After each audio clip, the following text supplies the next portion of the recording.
يلقي بمسؤولية كبيرة على الحارس محمد اليامي، وبكل تأكيد زملائه وخاصة البليه وكوليبالي والكل يعني، لكن تحديدا البليه وكوليبالي عارفين ده وعارفين حجم المسؤولية اللي ملقاة على عاتقه. ادي الكورة وادي الانطلاقة، لودي جول!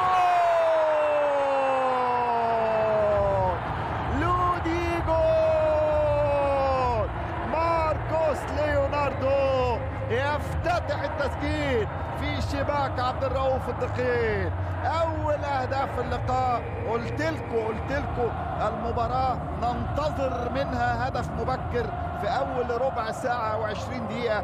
ماركوس ليوناردو قال لي لا ربع ساعة ايه و20 دقيقة ايه يا راجل، احنا هنستنى كل ده. هو خلاص 5 دقايق فقط تكفي تماما النجم البرازيلي ليتلقى عرضية لودي.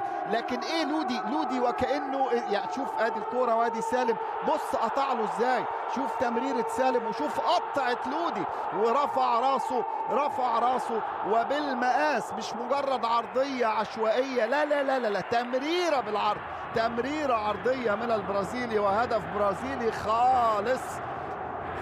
هدف برازيلي خالص، صناعة وتسجيل، صناعة البرازيلي المتألق رينان لودي وتسجيل البرازيلي المدايق.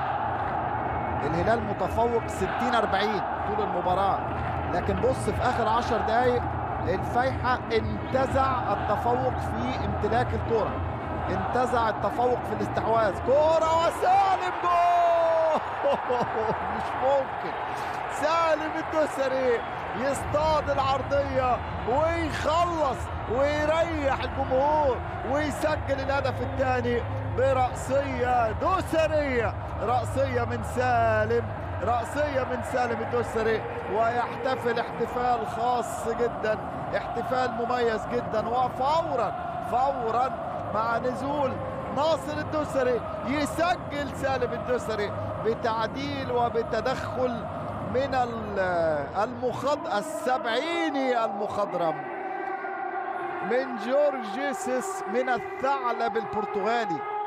تدخل في لحظة حاسمة، في لحظة فارقة، مفيش تسلل، لا يوجد اوفسايد، يصنع كانسيلو ويسجل سالم برأسية متقنة حاول فيها عبد الرؤوف. شوف حاول، لكن رايحة عكس الاتجاه، عكس اتجاه عبد الرؤوف حارس المرمى اللي حاول وحط فيها ايده بالفعل، لكن تاخد ايده وتمر الكرة وتدخل الى الشباك وتعبر لتعلن الهدف الهلالي الثاني. يبقى في الدقيقة 65 سالم الدوسري يحتفل ويسجل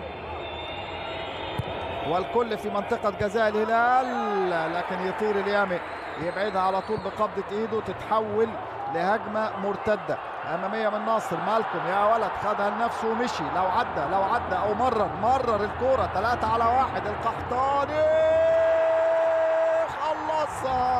خلصها، القحطاني يدخل كبديل وينجح في التسجيل ويطلق رصاصة الرحمة في هذه المباراة، ينهي المباراة قبل موعدها الأصلي، قبل موعدها الرسمي والقانوني، بمرتدة نموذجية يقودها البرازيلي ويخلصها القحطاني في شباك عبد الرؤوف بكل المعاني بكل الحروف.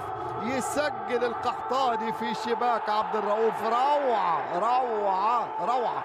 ايه الهجمة المرتدة دي، ايه الجمال ده، ايه النموذجية دي، هجمة مرتدة نموذج في 3 لمسات من ناصر الدوسري الى مالكم الى القحطاني الى الشباك. خلصت خلاص، خلصها الهلال وتخطى عقبة الجولة 7 وحطم لعنة الجولة 7.